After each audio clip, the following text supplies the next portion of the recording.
I only eat food cooked by her. If you want me to eat, bring her. Wednesday morning draped the Vaughn estate in a cold, gray mist.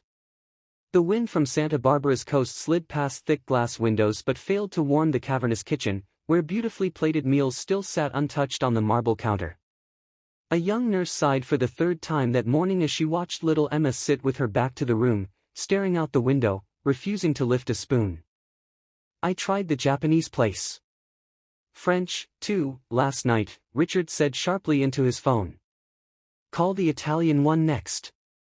If that doesn't work, I'll fly in a Michelin chef from New York. The line barely managed a "yes, sir," before Richard hung up. He stepped out of his study, every crease of his black suit perfectly aligned. A man who could control financial markets with the twitch of an eyebrow, but who now stood utterly powerless before his own daughter. Emma sat curled in a chair, her small legs dangling, arms clutching a well-worn teddy bear. Her eyes were empty, drained of life, like a porcelain doll frozen in time. Since his wife's death in a car crash, Emma had barely spoken or eaten. She only drew strange shapes or stared out into the garden for hours. Richard had tried everything: therapists, nutritionists, even spiritual healers. Nothing made the girl open her mouth. That was until yesterday afternoon. A black SUV had pulled over on an old street while Richard took a work call.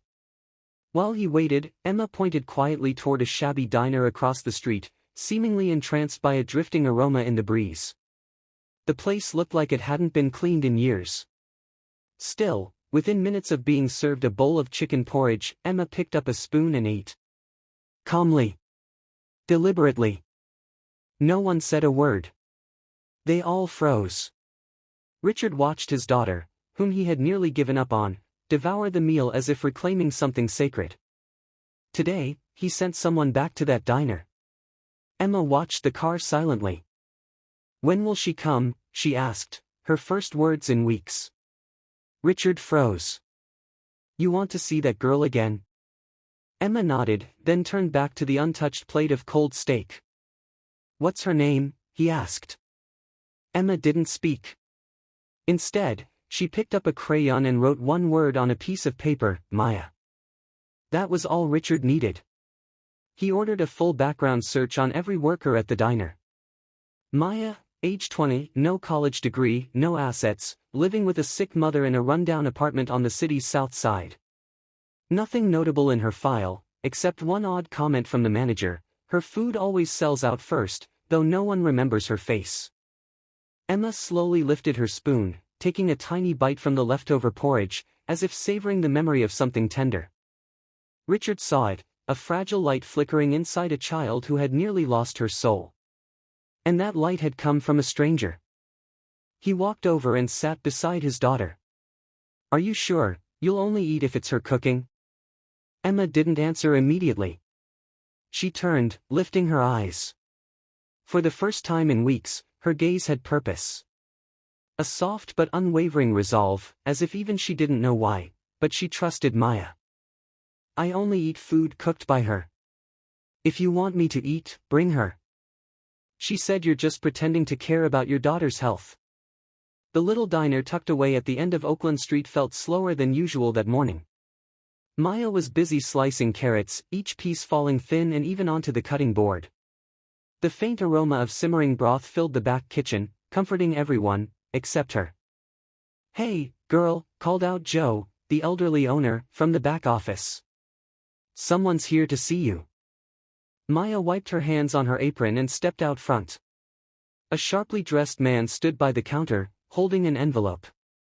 Everything about his posture screamed, not from here. Miss Maya, I'm here on behalf of Mr. Vaughn, he said, without a smile. He requests that you come to his estate to prepare a meal for his daughter. Maya raised an eyebrow. I'm not some fancy private chef. You're the only one who's gotten her to eat in 2 weeks. She stiffened. I'm sorry. I don't do charity for the rich. Mr. Vaughn is willing to pay whatever you ask. It's not about money, Maya replied, already turning away. And please don't come back. The man studied her for a moment, unreadable. He placed the envelope on the counter, nodded once, and quietly left. As lunchtime neared, the kitchen grew busier, but Maya's focus was long gone. Her hands trembled slightly as she ladled broth, not out of fear, but because of something deeper. Emma's eyes from yesterday lingered in her mind, so much sadness and yet, something else. A quiet call for help. That afternoon, the rain came without warning. As Maya was locking up the diner, her phone buzzed. A text from an unknown number lit up the screen. The girl fainted. Blood sugar crash. She's asking for you. Her heartbeat jumped. She hesitated, then realized her hand was already on her coat. When Maya stepped into the Vaughn estate, she wasn't surprised by the luxury, but by the silence. The kind that clung to every polished surface and echoed down marble halls. Fresh flowers everywhere, yet no scent. A place trying too hard to look alive. A nurse led her to Emma's room. The little girl lay curled in bed, and four in her arm, face pale. Maya moved gently to her side, saying nothing, only resting a hand on the worn teddy bear in Emma's arms. Emma's eyes opened slowly. She saw Maya, and smiled, faintly, but real. A smile meant only for one person. Richard stood in the corner, arms crossed. He didn't speak as Maya checked the temperature of the soup, then slowly spooned it into Emma's mouth. The girl swallowed, bit by bit, like her body was relearning how to receive care. When the meal was done and Emma had dozed off, Maya stood to leave. "I'm only staying temporarily," she said. "I'm not anyone's full-time chef." "You know she hasn't eaten a thing except your food in 10 days, Richard said. "I know. Then why refuse?" She was quiet a moment, then turned toward him. "Because I don't belong here. And she shouldn't rely on someone who won't be staying." Richard said nothing. Maya picked up her bag. At the door, she paused. "One more thing," she added, turning back to meet his eyes. She said, "You're just pretending to care about your daughter's health." She said, "You're just pretending to care about your daughter's health.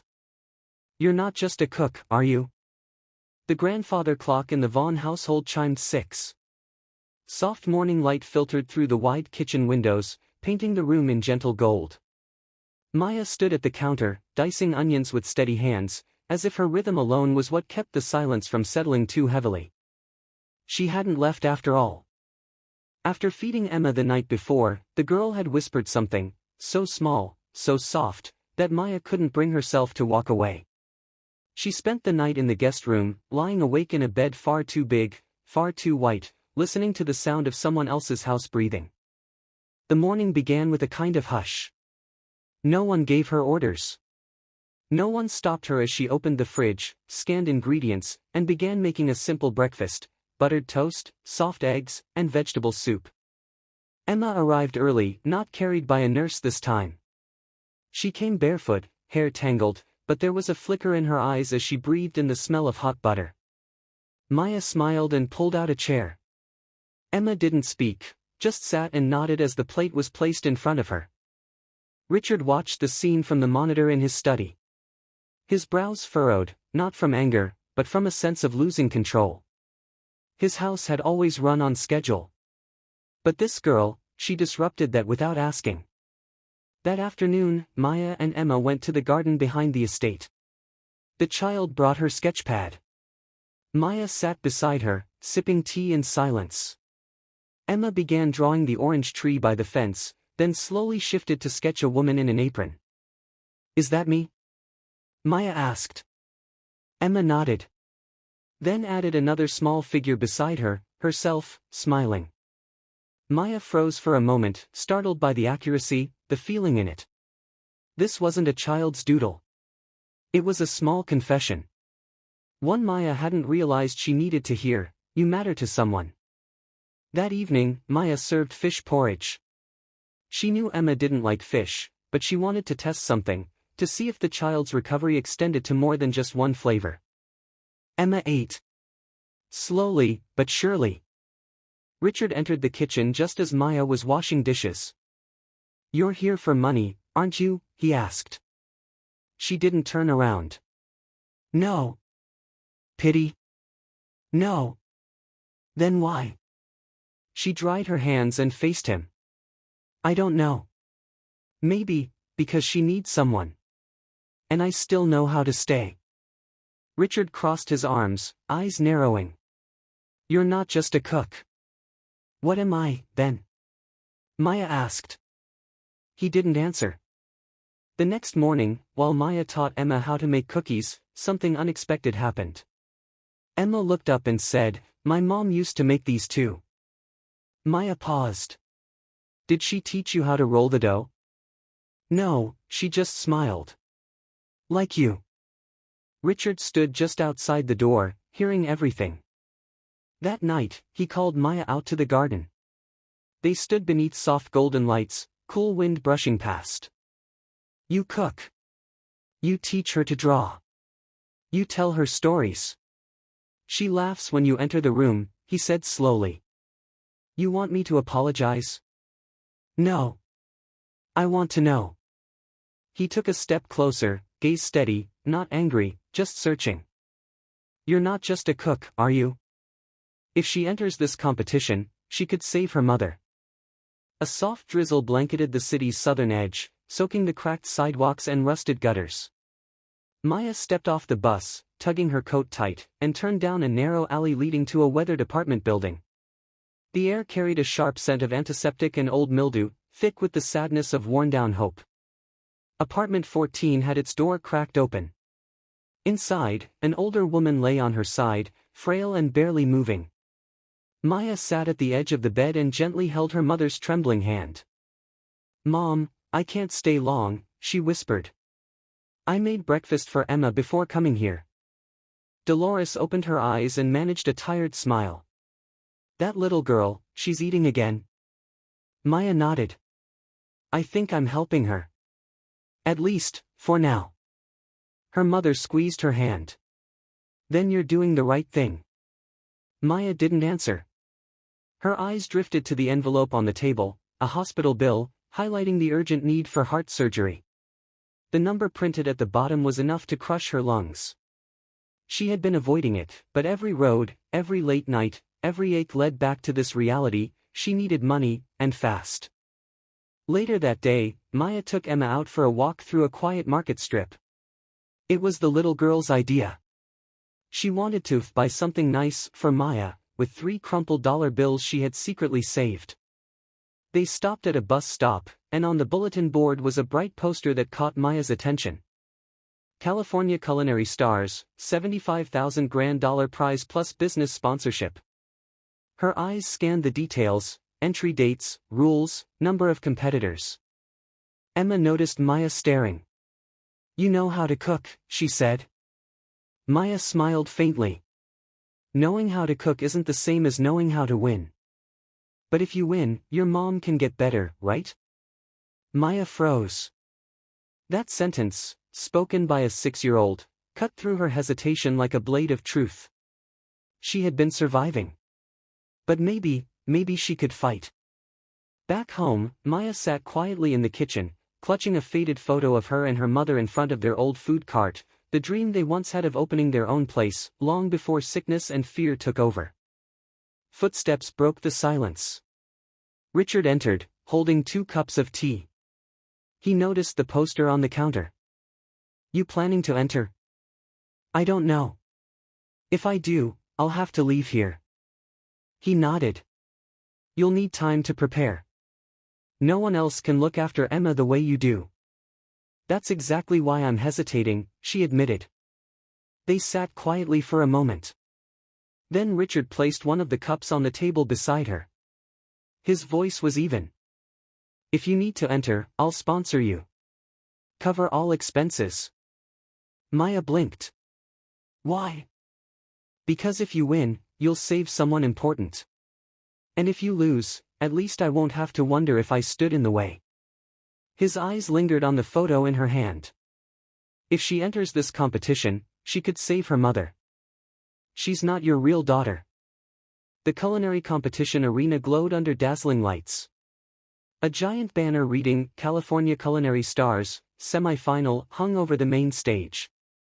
Stainless steel counters stood ready, cameras rolled, and the air was thick with the scent of spices, ambition, and anxiety. Maya stood backstage, her white apron freshly pressed, her fingers fidgeting in her pockets. Among the lineup of professionally trained chefs, she stood out, not for her credentials, but because she had none. And yet, she was the most talked about contestant. The diner girl who made a CEO's daughter eat again, as the media spun it. Emma sat in the front row beside Richard, wearing a dress Maya had chosen weeks earlier. She waved with both hands when she spotted Maya stepping on stage, her smile radiant and full of pride. Maya approached her station and laid out her ingredients: fresh corn, dill, ginger root, elements of a simple corn soup her mother used to make when Maya had the flu. It wasn't fancy. It wasn't showy. But it healed. The countdown began. As she worked, Maya felt someone watching her. Sophia, a sleek competitor from New York, whispered to a nearby reporter. Soon, a camera pointed directly at her. "I just hope everyone here is who they say they are," Sophia said with a perfect smile. "Not someone pretending to be the daughter of a CEO for attention." Maya kept stirring her pot, eyes steady. She said nothing. She plated her dish and brought it forward. The judges lifted their spoons. One older man stopped mid-bite. "This tastes like my mother's kitchen," he whispered. "Like something made with real care." The others nodded slowly. Then the moment came, the scoreboard lit up. Maya D. Gonzalez, finalist.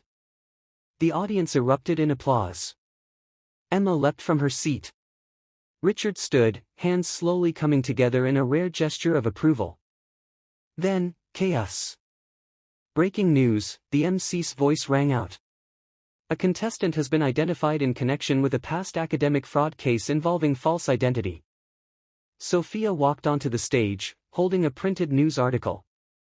"This is her," she said, pointing at a faded photo. "She pretended to be the lost daughter of a wealthy man to get into a culinary academy 4 years ago."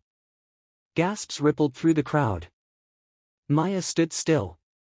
She didn't deny it. She didn't explain.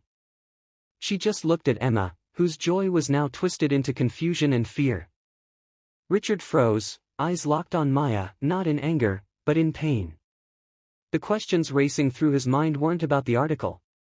They were about everything else. Was it all a lie? Was anything real?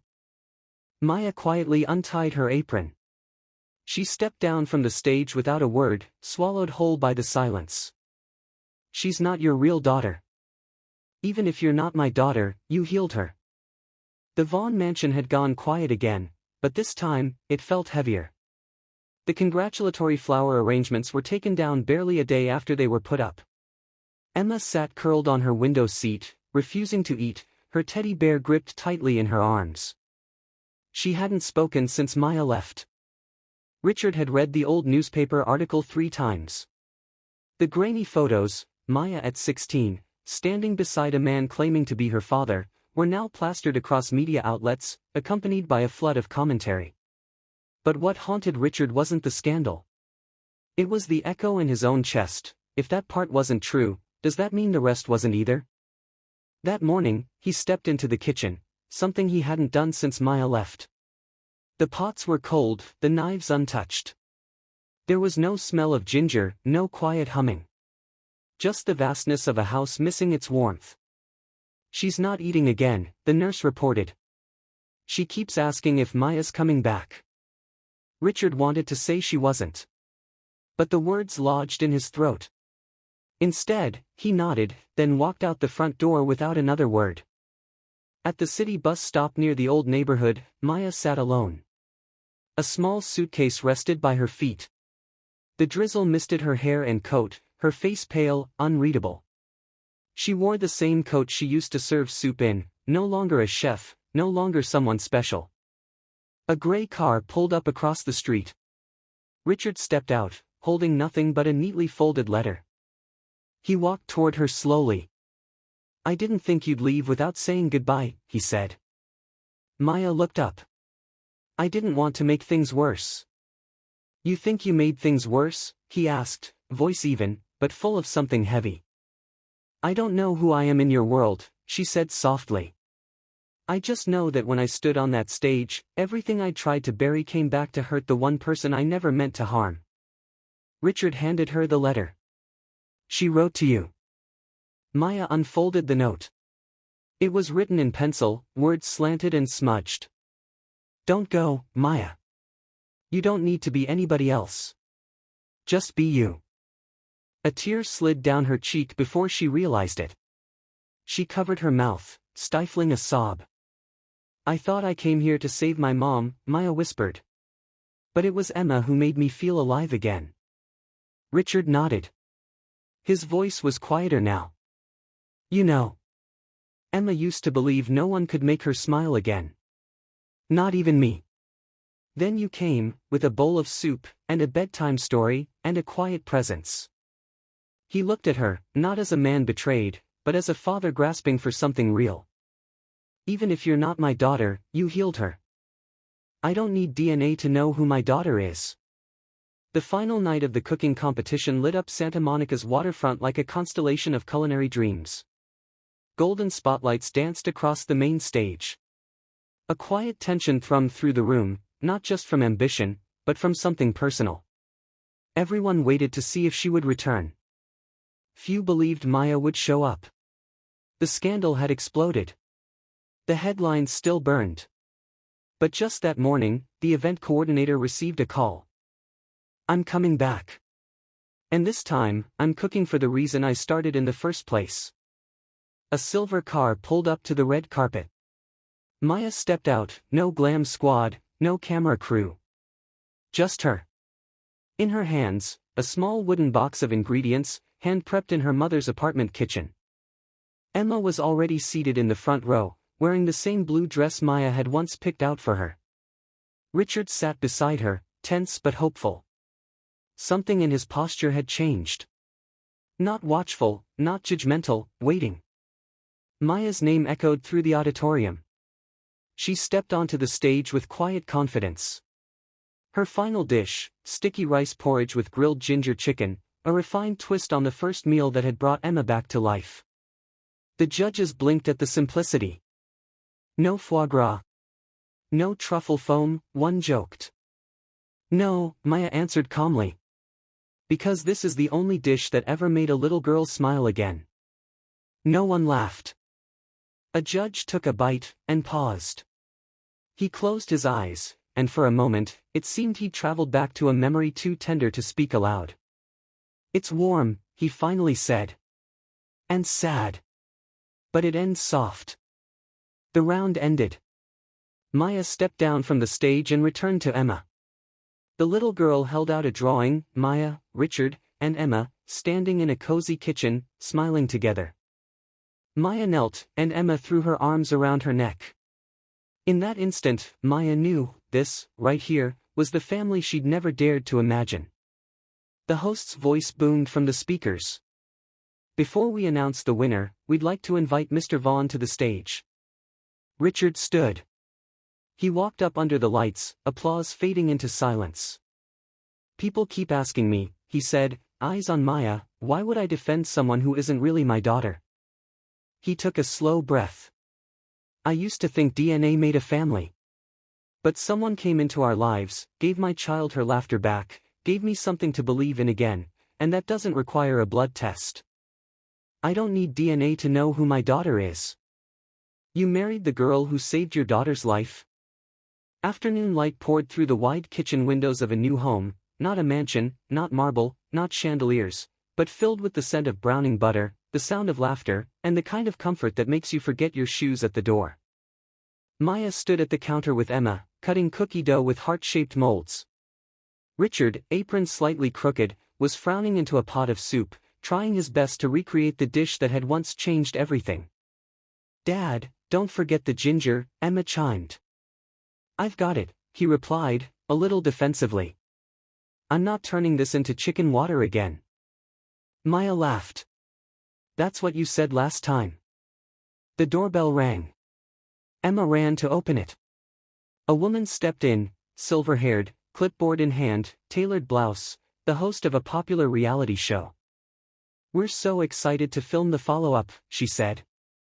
"The girl who saved the CEO's daughter, and then married him." Maya and Richard exchanged a glance. She smiled softly, with just the slightest hint of embarrassment. "Well then," the host grinned, lowering her voice for dramatic flair, "the question everyone's dying to ask." She looked into the camera. "You married the girl who saved your daughter's life?" Richard chuckled, reaching over to take Maya's hand. His rough, weathered fingers closed gently around hers, the same hands that once signed corporate takeovers now stirring soup beside a woman who changed everything. "Not because she saved Emma," he said. "But because she taught me how to save myself from a life that only looked full." Emma climbed onto a stool and wrapped her arms around them both, giggling. There was no fairy tale wedding. Just a quiet backyard ceremony, a cake baked by Maya and Emma, wedding rings passed from Dolores's hands, and blessings whispered by neighbors who had only known them through headlines, but felt something healing in their story. At the end of the TV special, the host turned to Maya. "If you could go back and choose a different path," she asked, "would you?" Maya looked at Richard. Then at Emma. "I didn't save anyone," she said gently. "Love did." Outside the window, the orange tree swayed in the breeze, its branches heavy with fruit. Underneath it sat 3 people, hands touching, eyes meeting, no bloodline required, no paperwork signed. Just presence. And truth.